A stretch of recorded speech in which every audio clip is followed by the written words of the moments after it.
Irmãos, vamos à palavra. Eu queria falar com vocês nesse culto a respeito do propósito da igreja.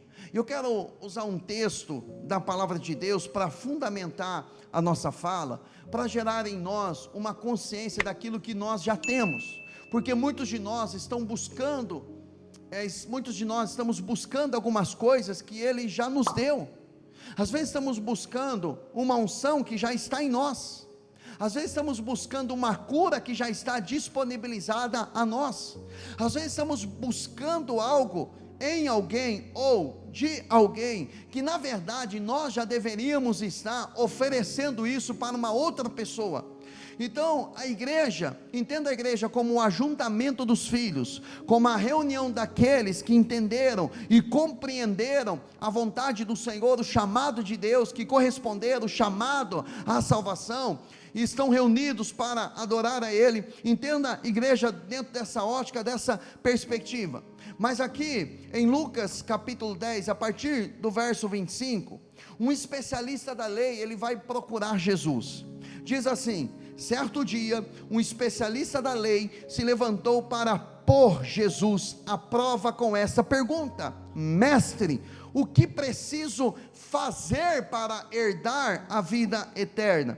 Jesus respondeu: o que diz a lei de Moisés? Como você a entende? O homem respondeu: ame o Senhor seu Deus de todo o seu coração, de toda a sua alma, de toda a sua força e de toda a sua mente, e ame o seu próximo como a si mesmo. Está correto, disse Jesus, faça isso e você o que?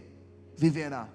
Observe que Jesus não disse assim: continue fazendo isso. Ele disse: faça isso que você disse, que você entendeu, que você compreendeu, e você viverá, ou seja, você terá vida. Irmãozinho, aqui em Lucas capítulo 10, capítulo 10 de Lucas é um capítulo bem interessante. Ele começa com Jesus enviando 70 discípulos, e ele envia os discípulos para curar os enfermos, para expulsar os demônios, para pregar a respeito de arrependimento. Aqueles discípulos voltam com alegria, dizendo para o Senhor: mestre, em teu nome os demônios se submetem a nós, em teu nome nós mandamos os demônios saírem, e os demônios saíram.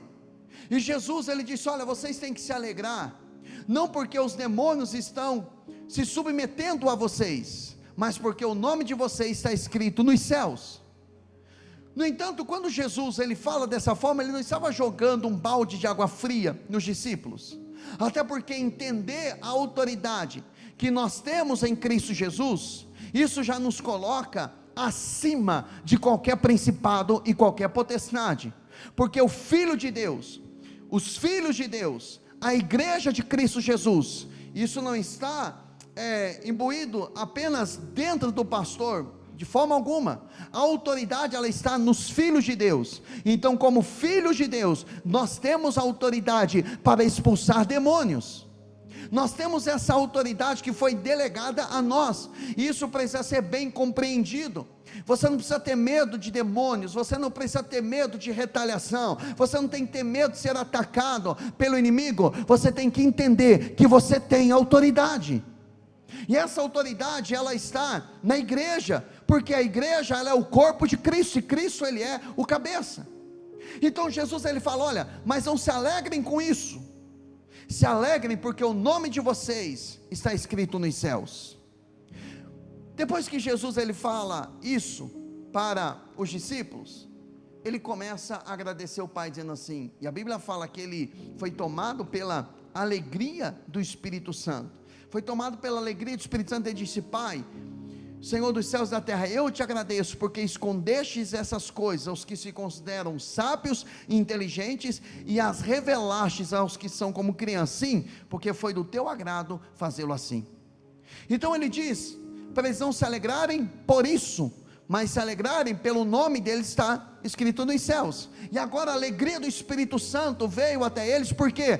Porque eles até em Jesus, por quê? Porque Jesus, ele se alegra pelo Espírito, de ver aquele povo recebendo, não uma sabedoria humana, não uma inteligência humana, não uma informação humana, mas uma revelação dos céus. Porque caminhar em revelação não é caminhar em informação. E aí Jesus, ele para encerrar essa conversa aqui, ele fala que ninguém conhece verdadeiramente filho a não ser o pai, e ninguém pode conhecer verdadeiramente o pai a não ser através do filho, e a quem o filho quer revelar. E ele diz: olha, muitos profetas queriam ver o que vocês estão vendo, ouvir o que vocês estão ouvindo, mas eles não tiveram a oportunidade, mas vocês estão tendo a oportunidade de ver essas coisas, e de ouvir o que eu estou ensinando. Jesus está falando isso para os discípulos que estavam voltando de uma empreitada de sucesso. Ele mostra que, para conhecer o Pai, tem que conhecer quem? O Filho. O Filho que revela o Pai. Se você quer conhecer a vontade de Deus, vai para a palavra e veja o que Jesus ensinou, e comece a agir como Jesus ele agia. Porque Jesus, quando Felipe diz assim: mostra-nos o Pai, Jesus disse: Felipe, eu estou há tanto tempo com você, você não me conhece? Quem vê a mim vê o Pai, eu e o Pai somos um. Hebreus 1 fala que ele é a expressa imagem, ou a imagem perfeita de Deus. Então, para enxergar o coração do Pai, você tem que enxergar o coração do Filho. Então o Filho aqui, Jesus no caso, é ele que revela o Pai. Vocês estão acompanhando o raciocínio, irmãos? Amém? Então ele está dando todo esse ensinamento, e aí chega um especialista da lei. Quando você ouve essa palavra especialista, fulano é especialista nessa área, fulano é especialista naquela outra área, dá até uma segurança, não é assim? Você estava enfrentando um problema de saúde, e dizem para você: não, olha, o doutor tal, ele é especialista nessa área que você está enfrentando uma luta. Olha, não conheço ninguém em Campo Grande igual aquele doutor. Te dá até uma segurança. Você vai para uma consulta com ele, com muita segurança, e você se desarma, porque você sabe que a sua vida está nas mãos da sabedoria, ou do entendimento que aquele homem tem. Então, aquele homem, ele era especialista da lei, mas ele tinha conhecimento, ele tinha inteligência, ele tinha decoreba, de tudo aquilo que a lei de Moisés dizia, mas ele não tinha revelação do Espírito. Porque ele chega diante do Senhor e ele diz: mestre, o que preciso fazer para herdar a vida eterna? Preste atenção na frase dele: o que é que eu preciso fazer? Na mente dele, a salvação estava condicionada àquilo que ele estava fazendo. A salvação, ela não é meritocracia, ela não é uma coroa que Deus coloca na cabeça de alguém, dizendo assim: olha, parabéns, você teve uma conduta ilibada, uma conduta correta, então eu estou te dando aqui uma coroa, parabéns para você, você é o meu filho. De forma alguma. A salvação, ela não é por aquilo que fazemos ou deixamos de fazer. A salvação, ela é por graça de Deus, amém, irmãos? Logicamente que uma pessoa salva, ela não vai ter a mesma conduta, a natureza dela é mudada, então ela deixa do império, o império das trevas, porque nas trevas não tem reino, tem império, deixa o império das trevas, onde um imperador manda e todo mundo bate continência para ele. Nós fomos transportados, Paulo fala na carta aos Colossenses, do império das trevas e colocados no reino do Filho do seu amor, ou seja, no reino de Jesus. Nós estamos debaixo do governo dele, da liderança dele, e é uma liderança fundamentada no amor. Meu irmão, teu entendimento que ele nos ama, teu entendimento que eu sou amado por ele, que eu sou salvo porque ele me escolheu, ele me chamou, o Espírito Santo me convenceu, então isso nos leva a honrarmos a ele e a andarmos na palavra. Perfeito. Mas agora, olha a incoerência daquele homem: mestre, o que preciso fazer para herdar? A palavra herança não é mérito, herança não é porque eu mereço, a herança ela é simplesmente porque eu sou filho. Você não precisa fazer absolutamente nada para ser herdeiro, você apenas precisa identificar quem é o seu pai.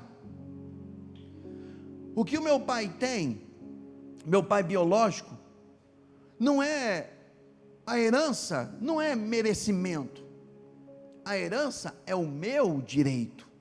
Por quê? Porque simplesmente eu sou filho. Então, a herança da vida eterna não está condicionada àquilo que eu faço, mas está condicionado ao Pai que eu tenho. Se eu entendo que Ele é o meu Pai, então a herança, ela pertence a mim. Então eu não tenho que fazer absolutamente nada, eu preciso apenas herdar. Então a herança, ela é para os filhos, amém, irmãos? Agora é lógico, a Bíblia faz distinção entre criatura, criados por Deus, todos foram criados por Deus, né, através de Adão, que é a cabeça de raça.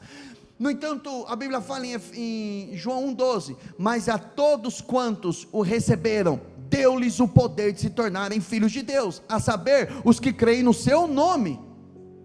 Então, a partir do momento em que eu criei na obra do Senhor, eu correspondi ao chamado dele, então me tornei filho, e como filho, eu tenho herança, como herança, a vida eterna. Eu vou estar eternamente com ele, eu vou passar a eternidade com ele, então eu vou me relacionar com ele, como um filho se relaciona com o pai.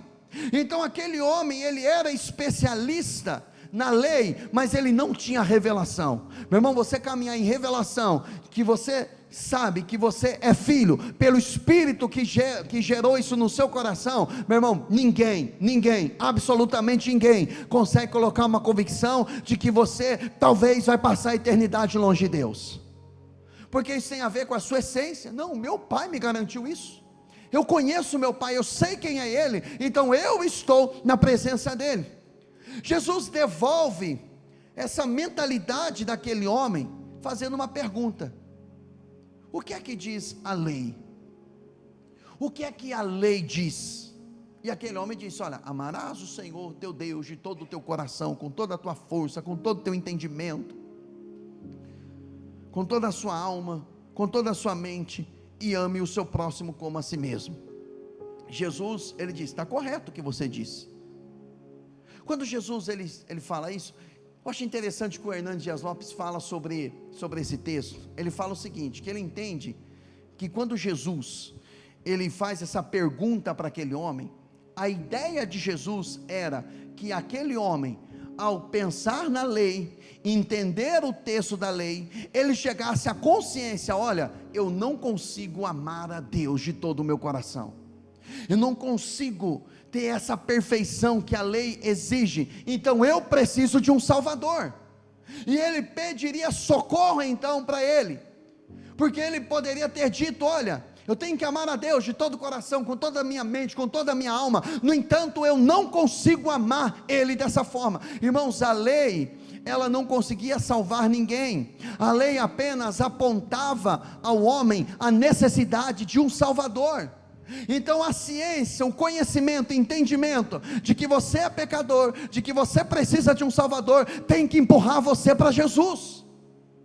Não é apenas você ficar dizendo: eu não presto, eu não tenho valor, você ficar se depreciando, não é isso, mas é um entendimento: eu preciso de um Salvador, eu não consigo obedecer a lei, a não ser que seja pela graça, pelo favor de Deus, eu não vou conseguir ter a minha salvação. Quando você medita numa palavra, e você pensa assim: puxa, eu não consigo ser isso, eu não consigo fazer aquilo, você tem duas opções: ou você recua e desiste, ou você ouve o que Jesus falou para Paulo, quando Paulo disse: passa de mim esse espinho na carne. Começa a orar para Deus tirar. O Senhor falou para ele: Paulo, a minha graça te basta, o meu poder se aperfeiçoa na tua fraqueza. Ou seja, o meu poder é mais eficaz quando você reconhece a sua limitação. Enquanto nós reconhecermos de forma errônea, errada, que somos capazes em nós mesmos, nós não apelamos para o Salvador. Mas quando nós entendemos que precisamos dele, que dependemos de Jesus, que precisamos da graça dele, então o poder dele se aperfeiçoa e opera melhor em nós. Então naquilo que você percebe que você tem uma fraqueza, isso não vai ser base para você pecar, não é isso que eu estou dizendo, mas isso vai ser base, vai ser fundamento para você confiar nele, e a graça dele vai vir sobre você, e você não cairá em pecado. No entanto, quando aquele homem, ele pensa dessa forma, pensa dessa maneira, Jesus disse a ele: olha, faça isso. Meu irmão, ninguém que achou que tinha condições, foi até o final, a não ser na dependência de Deus. Se você olhar para Pedro, por exemplo, Pedro, ele disse: eu estou pronto a ir contigo até a morte. O Senhor falou para ele: Pedro, antes que o sino toque, antes que o galo cante, você me negará, e você vai me negar por 3 oportunidades. Pedro disse: de maneira nenhuma, Senhor, eu estou pronto para ir até a morte. Na primeira oportunidade, ele foi o primeiro a negar Jesus. Só que não foi só Pedro, não. Além do Judas que havia traído Jesus, João permanece. Porém, todos os discípulos se afastaram do Senhor quando ele foi preso. Então todos eles, apesar da consciência e da autoridade que eles tinham, e de terem expulsado demônios, curado enfermos, visto obras poderosas de Deus, visto coisas extraordinárias da parte de Deus, todos eles abandonaram Jesus. Então não se apoie nos milagres que você viu.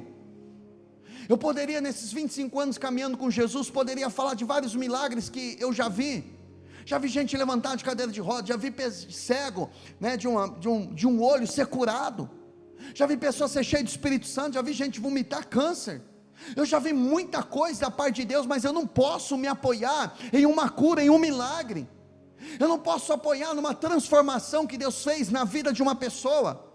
Isso não é fundamento para a minha fé.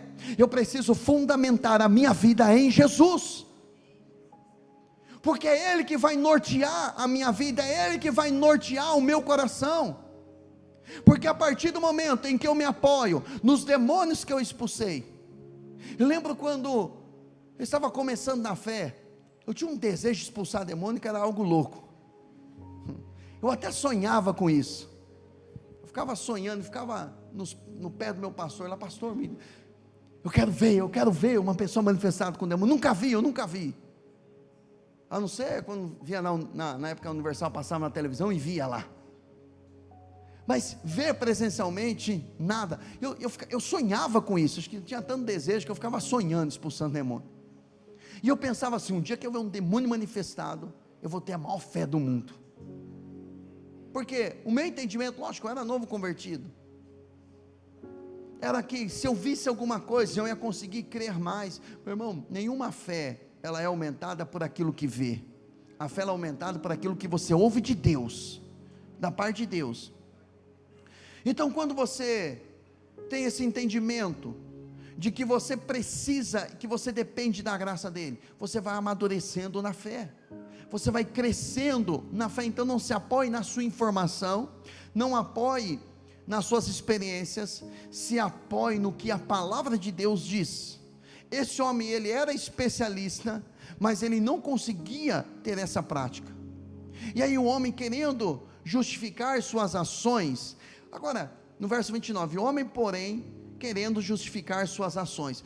Por que ele tentou justificar as ações dele? Porque ele não conseguia fazer, amar a Deus com todo o coração, com toda a tua força, com todo o teu entendimento. Ele não conseguia amar o próximo como a ti mesmo. Ele tinha problemas de relacionamento com alguém, tinha problemas de relacionamento com o Pai, com Deus. Então ele vai tentar justificar as suas ações. Meu irmão, toda pessoa que quer justificar as suas ações, ela está tentando não convencer alguém, mas ela está tentando se autoconvencer. Porque eu vi uma frase há um tempo atrás que eu nunca mais esqueci: quem é bom de argumento é péssimo em arrependimento. Que a pessoa começa a dizer: não, eu agi dessa forma, mas também, olha minha esposa, olha o meu marido, olha a igreja, olha o fulano, olha o ciclano, olha o beltrano, olha o governo, olha isso, olha aquilo, olha a situação, olha a família que eu nasci, olha o ambiente que eu fui criado. Então, aquele homem, ele tinha muita informação, e aquela muita informação que ele teve, estava empurrando ele para a justificação das suas ações. Nós não precisamos nos justificar diante de Deus, Ele já nos viu pecando. Não adianta você querer justificar: Deus, mas Ele já te viu. Não tem nada que é escondido aos olhos dele. Não tem nada, absolutamente nada. Eu posso esconder algo da minha esposa, posso esconder algo dos meus filhos, eu posso esconder algo de vocês, eu posso esconder isso dos amigos, mas eu não consigo esconder nada de Deus. Ele já viu. Ele já viu você também. Fala para o seu irmão, ele já te viu. Não olha com um olhar de acusação, né? Um olhar de misericórdia. É que o marido aproveita, né? Deus já te viu. Aí dentro ele já pergunta, mas o que é que Deus te viu? Fala para mim, né? Mas a grande questão é que aquele homem tenta justificar e ele pergunta para Jesus, quem é o meu próximo? E aí Jesus conta uma história. A parábola era algo do cotidiano que representa uma verdade espiritual. E ele diz o seguinte, olha, Jesus contou uma história. Certo homem, ele descia de Jerusalém a Jericó. Quando foi atacado por bandidos, eles lhe tiraram as roupas, o espancaram e o deixaram quase morto à beira da estrada. Por acaso descia por ali um sacerdote. Quando viu o homem caído, atravessou para o outro lado da estrada. Um levita fazia o mesmo caminho e viu o homem caído, mas também atravessou e passou longe. Então primeiro foi o sacerdote e depois veio quem? O levita. Agora, o que é que o sacerdote e o levita estavam fazendo? O mesmo trajeto que aquele homem estava fazendo, que ele foi pego por bandidos, que arrancaram a roupa dele e jogaram ele como morto. Ambos saíram de Jerusalém e estavam descendo para Jericó. Ambos estavam no mesmo caminho. O que diferia um do outro é que dois, sacerdote e levita, tinham capa de religiosidade. O outro era alguém que não tinha essa posição, mas ele foi jogado como morto ali. Aí continua o texto no verso 33. Então veio um samaritano é uma raça misturada de judeu com todos os outros povos, e ao ver o homem teve compaixão dele, foi até ele, tratou de seus ferimentos com óleo e vinho e os enfaixou. Depois colocou o homem em seu jumento e o levou a uma hospedaria onde cuidou dele. No dia seguinte, deu 2 moedas de prata ao dono da hospedaria e disse: cuide deste homem, se você precisar gastar a mais com ele, eu lhe pagarei a diferença quando voltar. Qual desses 3 você diria que foi o próximo do homem atacado pelos bandidos? Perguntou Jesus. O especialista da lei respondeu: aquele que teve misericórdia dele. Então Jesus disse: vá e faça o mesmo. Então vamos voltar, já que Jesus ele fala que tem que seguir, falou para aquele homem que ele deveria de fazer o mesmo que o samaritano, volta para o 33, só para entender qual foi a atitude do samaritano. Então veio um samaritano, e ao ver o homem, teve compaixão dele, foi até ele, tratou de seus ferimentos com óleo e vinho, os enfaixou, e depois colocou o homem em seu jumento, e o levou a uma hospedaria, onde cuidou dele. Olha só a imagem. Um homem sai de Jerusalém, está descendo para Jericó, e os bandidos pegaram ele no meio do caminho, arrancaram a roupa dele, roubaram as roupas, os seus pertences, bateram e jogaram nele, até ele estar semi-morto, quase morto, jogaram ele ali. Isso é a figura do que aconteceu conosco. A Bíblia diz que o Senhor criou o homem e colocou o homem no jardim, lá no Éden, e no jardim, no Éden, o homem pecou. Quando o homem peca, o homem é expulso do jardim, do relacionamento, da relação com o pai, e o homem, ao ter a consciência do pecado, o que é que Deus teve que fazer? Matar o animal e cobrir o homem, porque o homem teve ciência que ele estava nu. Então esse homem, que ele é espancado pelos bandidos, ele representa aqui, dentro desse texto, ou olhando para olhando para a Bíblia de uma forma geral, é a figura de nós mesmos. Estávamos nessa situação, o bandido teve a autoridade, ou autorização, ou legalidade, para nos roubar, para tirar de nós aquilo que nós recebemos da parte de Deus, que era a oportunidade de andar, de caminhar com Ele, ter uma vida com Ele. Andávamos distantes, eu e você estávamos distantes, até que o Espírito Santo veio, convenceu o nosso coração, e aqui estamos na presença dEle. E aquele homem, ele foi espancado, ele foi roubado, ele foi jogado no chão, e sacerdotes e levitas, sacerdote é aquele que tinha ofício dentro do templo, levitas eram aqueles que também faziam parte do serviço do templo, então ambos eram o símbolo, ou o tipo, ou o arquétipo da religiosidade. A religião de nada pode fazer, a não ser cobrir momentaneamente, ou tentar tapar o sol com a peneira, melhor dizendo, porque o único que pode nos cobrir verdadeiramente é o próprio Deus. Algumas pessoas, elas buscam muito, hoje isso é muito dito, eu quero uma cobertura espiritual. Para quem não sabe o que é isso, na mentalidade de alguns, é ter um pastor ou um líder dando cobertura espiritual para ele.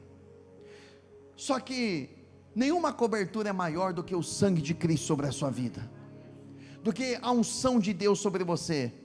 Nenhuma cobertura ela é mais especial do que o próprio Deus cobrindo você com o sangue de Cristo que foi derramado naquela cruz. Porque algumas pessoas podem ter, entre aspas, uma cobertura espiritual de um homem, mas podem estar nus diante das regiões celestiais. E quando eu falo regiões celestiais, eu estou falando de luz e trevas. Eu estou falando do reino de Deus, também estou falando do reino das trevas, do império das trevas. Porque o diabo também sabe quem está nu, quem está sem cobertura. E eu não estou falando de uma cobertura humana, eu estou falando da cobertura de Deus, que é essa cobertura que você precisa ter. Porque tem gente que anda com homem de Deus, anda com mulher de Deus, mas diante das regiões celestiais, meu irmão, está tudo exposto. O pecado, as coisas escondidas, as coisas que ninguém sabe, porque tudo que a pessoa coloca de forma escondida fica na jurisdição das trevas. Porque aquele que confessa o seu pecado, ele não é apenas perdoado, mas ele é purificado. O Senhor purifica essa pessoa completamente, porque no coração dessa pessoa há arrependimento. Então, esses sacerdotes, eles não puderam fazer absolutamente nada. Possivelmente, eles foram servir no templo, eles foram cumprir os seus deveres. Cuidado com esse entendimento que você tem, eu estou apenas cumprindo o meu dever. A pessoa vem no culto de domingo, sai aliviada, graças a Deus, fui no culto hoje. É como se ela estivesse batendo cartão, como se você tivesse dito assim, eu fiz a minha parte. Cuidado com a parte que você tem que fazer, porque na verdade, nós viemos para esse lugar porque nós somos filhos, para poder ouvir a palavra e adorar o nosso Pai. Esse tem que ser o nosso propósito, meu irmão. Para entrarmos no ambiente de religiosidade, a linha é muito tênue, porque a pessoa começa a fazer, sem a consciência de quem ela é, sem a consciência da relação que ela tem com Deus, do relacionamento que ela tem com o Espírito Santo. Então ela vive debaixo de religiosidade. Lá em Mateus capítulo 15, eu queria mexer um pouquinho nesse assunto. Lá em Mateus capítulo 15, a partir do verso de número 6, de número 7, Mateus capítulo 15, verso 7, Jesus ele trata, ou ele revela o que é uma religiosidade. Religiosidade é uma capa, religiosidade é uma aparência, mas sem essência. Hipócritas. Isaías tinha razão quando assim profetizou a seu respeito. Imagine Jesus pregando esse dia, irmãos. Ele com o microfone nas mãos e dizendo assim: seus hipócritas. Se fosse um pastor falando isso, é mal educado, está tendo um ataque de histeria. Quem é ele para dizer assim? Quem é ele para falar dessa forma?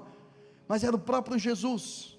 Isaías tinha razão quando assim profetizou a seu respeito: este povo me honra com os lábios, mas o coração está longe de mim. Sua adoração é uma farsa, pois ensinam ideias humanas como se fossem mandamentos divinos. Então ele está tratando aqui a religiosidade, dizendo o seguinte: olha, vocês precisam alinhar o coração, o que sai da boca de vocês, com aquilo que está no coração. Porque o que saia dos lábios daqueles homens, eles estavam honrando a quem? A Deus, mas era apenas com os seus lábios, o coração estava distante.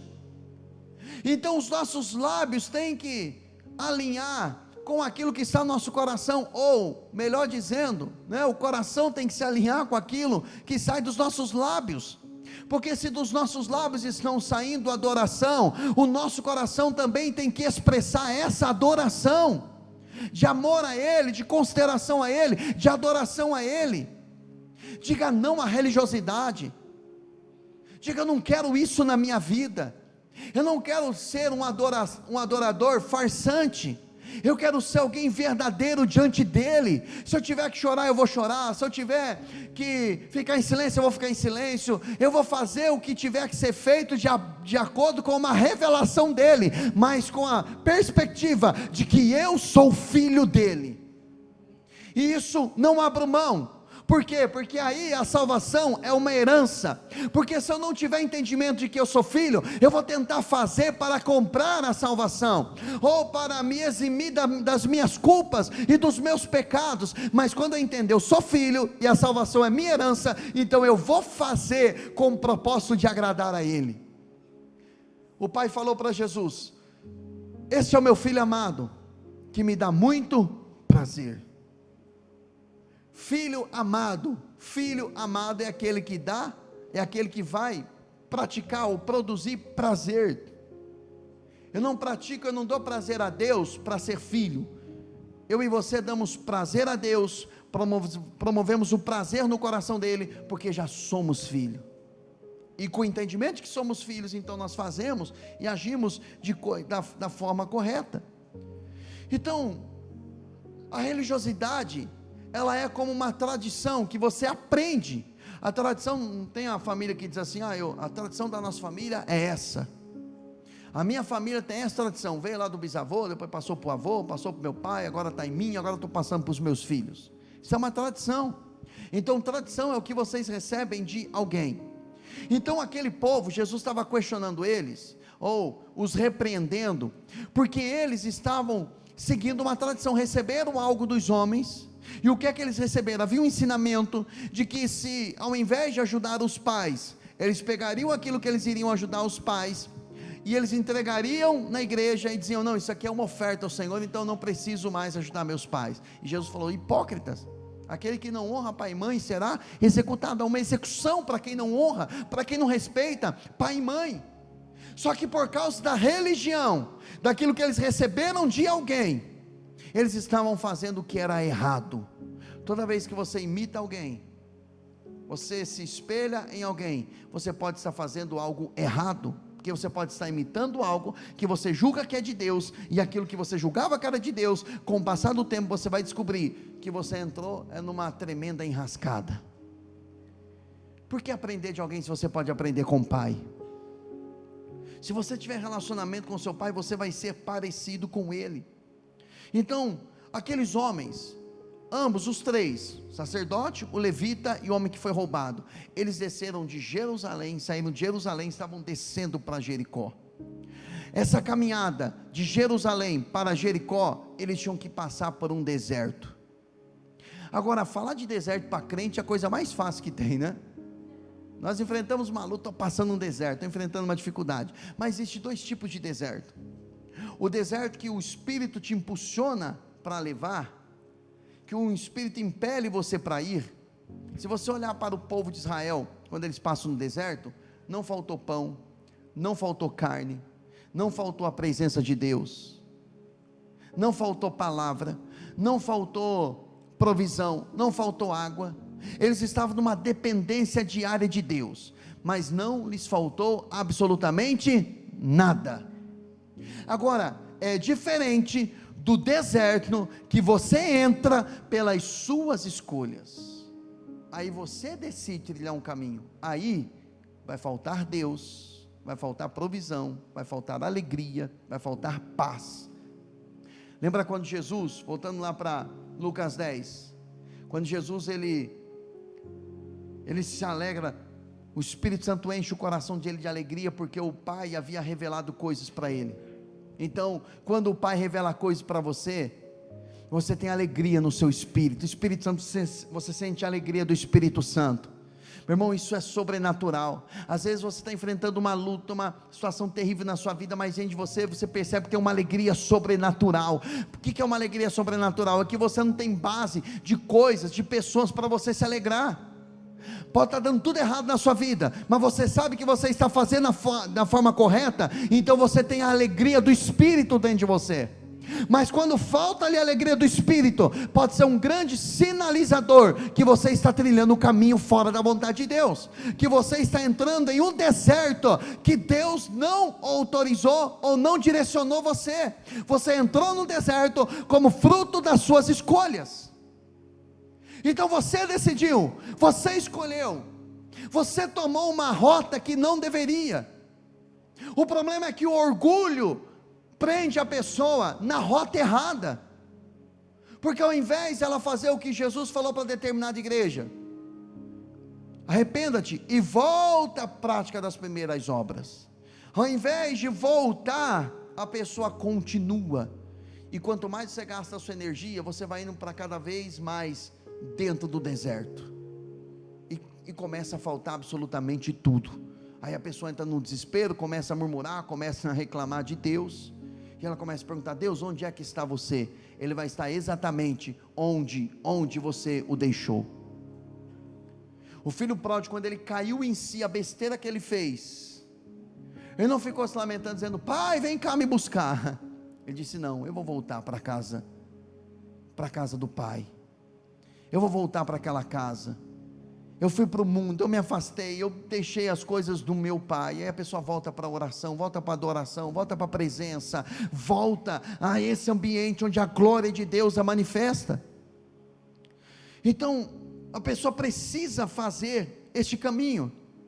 E eles saíram de Jerusalém, o lugar da promessa, e eles estavam descendo para Jericó. Jericó, quando Josué conquista Jericó, ele lança uma maldição. Ele fala: quem edificar essa casa, essa cidade novamente, o filho mais velho vai morrer quando lançar a primeira pedra, e quando terminar, o filho mais novo também vai morrer. E a Bíblia fala em 1º livro de Reis, capítulo 16, verso 34, que um homem, ele colocou isso em prova. E olha o que diz aí: durante o reinado de Acabe, El, um homem de Betel, reconstruiu Jericó. Quando lançou os alicerces, morreu seu filho mais velho, Abeirão. E quando terminou a reconstrução e colocou as portas, morreu o seu filho mais novo, Segube. Olha só, aquele homem, ele colocou Deus à prova. Eu quero ver se esse negócio tem maldição mesmo. E quando ele começa a reconstruir, o filho mais velho dele morre. Se eu estivesse no caso dele, no lugar dele, eu pensaria o seguinte: o negócio, sepultei meu filho mais velho, então é verdade o que Josué disse, então eu vou parar por aqui. Só que tem gente que não para, tem gente que vai indo, eu quero ver onde isso vai dar, e vai entrando, e vai entrando, e vai entrando, e vai entrando, e vai entrando, e vai entrando, até perder absolutamente tudo. Aquele homem era é o arquétipo do homem louco, que ele não para nem com o juízo de Deus, ele não para nem perdendo a presença de Deus.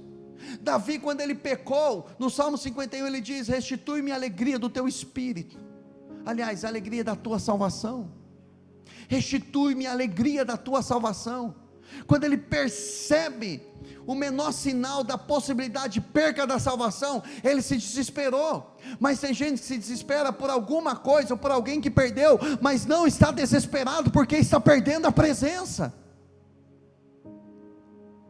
Deus queria que você chorasse como você chorou com a partida de alguém, quando você começou a se afastar dele, quando você começou a se distanciar, perder a presença dele. Mas o problema é que tem algumas pessoas que estão gostando ainda, estão vendo até onde isso vai dar. Não vai dar bom,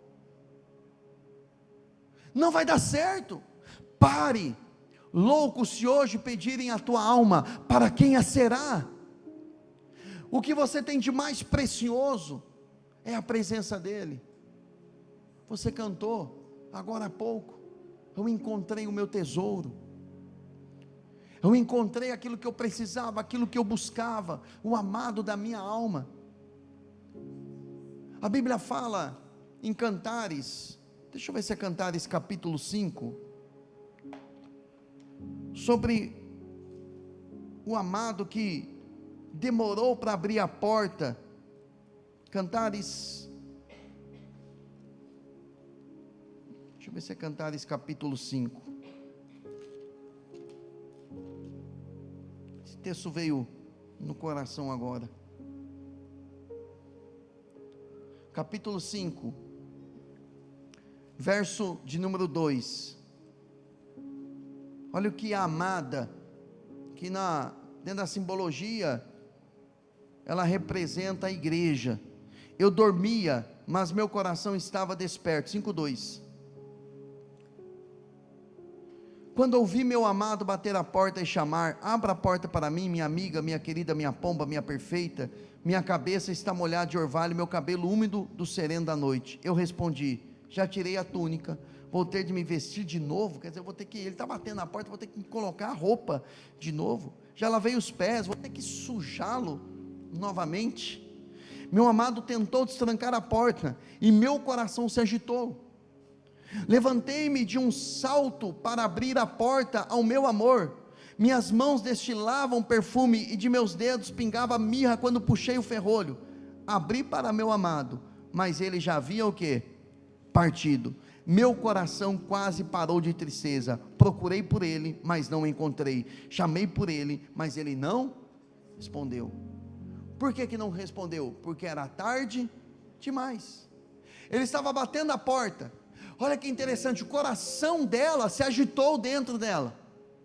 Ela sabia: o meu amado é o amado da minha alma, é ele que está batendo na porta. Só que ela pensou: mas eu vou ter que me vestir, mas eu vou ter que fazer isso, eu vou ter que fazer aquilo, eu vou ter que sujar os pés, mas eu tenho um chamado, eu não quero mais saber de envolver com esse negócio de obra, de igreja.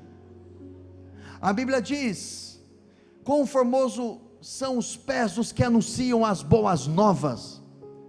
Mas as feridas pararam, e você diz: eu não quero mais saber disso, não quero mais sujar meus pés, não, vou ter que me vestir, vou ter que me santificar novamente. Aí fica pensando: será que eu vou, será que eu não vou?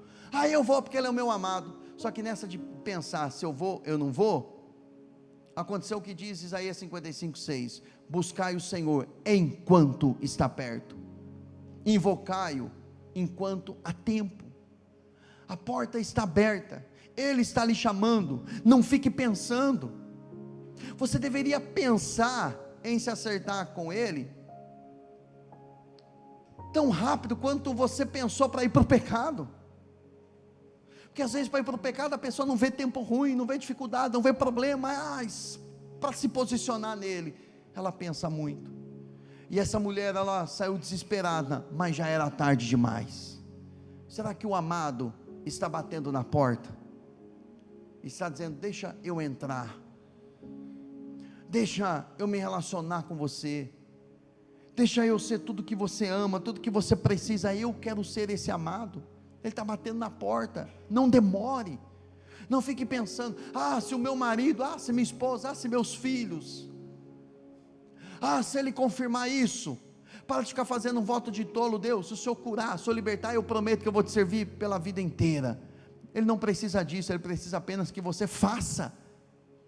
Ele precisa apenas que você entre, que você corresponda à voz dele. E o mais interessante é que a religiosidade, ela rouba de nós essa liberdade, porque nós imaginamos: eu tenho que fazer tanta coisa. E aí aqueles homens, eles foram para o caminho da maldição. Interessante que o sacerdote passou longe, mas ele estava indo para o mesmo caminho. Ele também estava descendo para Jericó. O levita passou longe, mas ele também estava indo para Jericó. Aí passou um samaritano, aqueles que os judeus rejeitavam. A Bíblia diz que Jesus, ele foi rejeitado pelos líderes, rejeitado pelos seus, mas ele tornou-se pedra angular. Ele foi rejeitado, mas ele não rejeitou. Sabe por quê? Porque ele tinha a cura da sua rejeição. A cura para a rejeição não está em a pessoa não sentir mais as dores. A cura, a pessoa no ápice da cura da rejeição é quando ela não rejeita mais ninguém. ela não faz mais distinção de ninguém, o coração dela está limpo. Mas o fulano me fez mal, mas eu perdoei ele. O fulano me causou um dano, mas eu perdoei ele. Eu não vou rejeitar mais ninguém, eu não vou rejeitar no meu coração. O meu coração vai olhar com bondade, com misericórdia para todos. Mas é alguém que está tendo um comportamento errado. Alguém que tem um comportamento errado é alguém que tem uma ferida que não foi curada.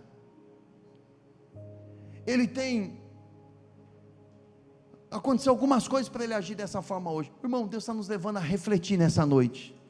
Você está percebendo a forma como o Espírito Santo está falando com você nessa noite? Você está entendendo que talvez não é por uma fumaça, não é pelo movimento, não é por coisas que você está sentindo, mas é por entendimento que Ele está gerando dentro de você. Você está se tornando uma pessoa reflexiva porque Ele está modificando você por dentro. Não se preocupe com quem te rejeitou, perdoe essa pessoa, e se preocupe em não ser um rejeitador, porque se você estiver nesse entendimento, de que você não vai rejeitar mais ninguém, quando eu digo não rejeitar, não estou dizendo passar a mão na cabeça, ou no pecado de ninguém, não é isso, mas é você amar a pessoa, não por aquilo que ela faz, mas por quem ela é, e pelo valor que ela tem para Jesus. E se você tiver consciência de quem você é, as pessoas chegarão perto de você, elas serão transformadas, porque você vai entender: eu tenho autoridade, os demônios não vão me influenciar, sou eu que vou expulsá-los.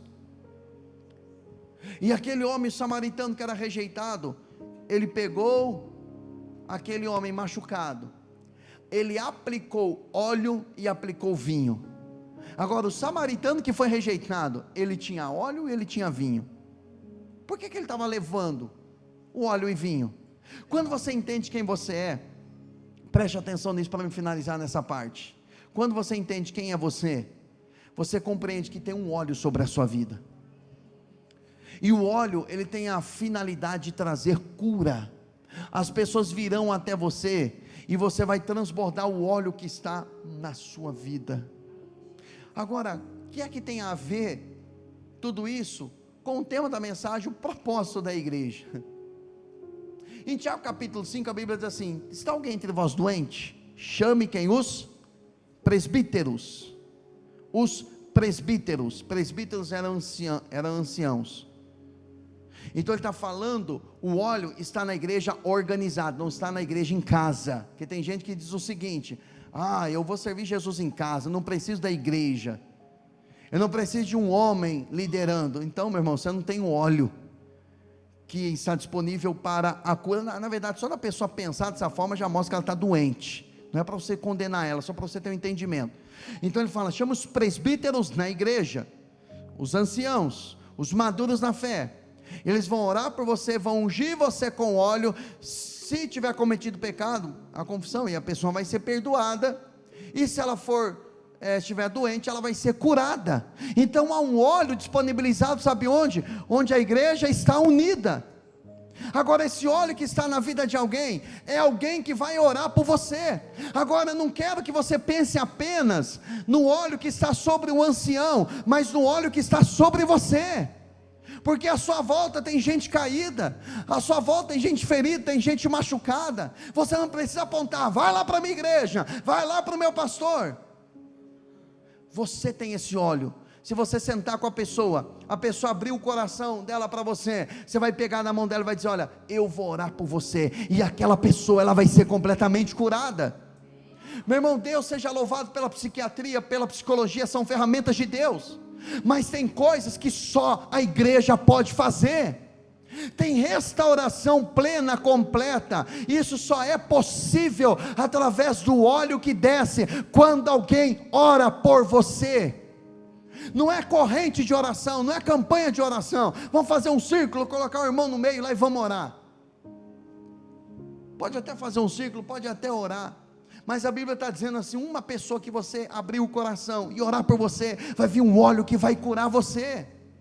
Então aquele samaritano, embora todo mundo dizia: é impuro, é um samaritano, não é um judeu puro sangue, mas tinha um óleo sobre ele, porque as pessoas estavam olhando para o samaritano, com base no que ele foi no passado, na ascendência dele, por ele ter sido, os seus antepassados, ter misturado a raça, chamaram ele de impuro. Meu irmão, não importa se as pessoas dizem, apontam para você a respeito do que você era no passado, não tem problema elas falarem, o problema é você acreditar no que elas falam, e você entender, eu não posso, não tem condições, eu já errei demais, eu já pequei, eu realmente fui isso no passado. Não importa o que você foi no passado, importa quem você é em Deus. E hoje em Deus, mesmo com o título de samaritano, de impuro, que taxaram você na sua família, que taxaram você entre os seus amigos, mas você se arrependeu, então em você tem óleo e tem sangue.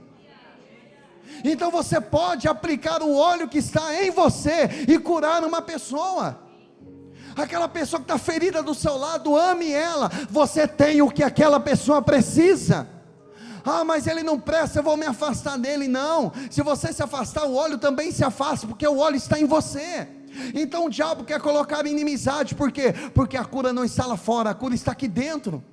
A cura está nos relacionamentos.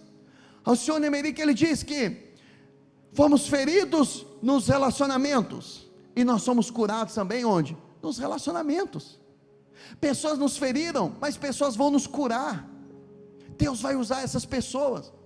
E ele aplicou óleo, aplicou vinho, que é símbolo do sangue. Eu até comentei no culto hoje pela manhã, que algumas pessoas, não que isso seja errado, semana que vem nós teremos a ceia. A pessoa levanta o cálice da ceia, posta no Instagram, hoje eu ceiei. A ceia não é para você, e eu comentava, a ceia não é para você se aparecer, a ceia é para você se oferecer. Você entendeu a aliança que Jesus fez com você? Então, Senhor, eu estou me oferecendo, o óleo está em mim, o sangue está em mim, me purificou, então eu quero oferecer esse óleo, eu quero oferecer esse sangue, eu quero perdoar alguém, eu quero curar alguém, dar alguém que está ferido, de alguém que está imundo, porque com a obra que o Senhor fez na minha vida, com aquilo que Ele colocou em mim, eu quero oferecer o sangue, e eu quero oferecer também o óleo, porque eu faço parte do corpo de Cristo. Então por isso você pode chegar expulsando demônios, colocando o diabo de tal forma que ele vai ficar acuado, e levar óleo, e levar sangue, levar cura, levar perdão. E aí ele pega aquele homem, a imagem que eu tenho é daquele homem pegando o seu jumento, pegando aquele homem ferido, colocando ele no jumento e caminhando ao lado dele.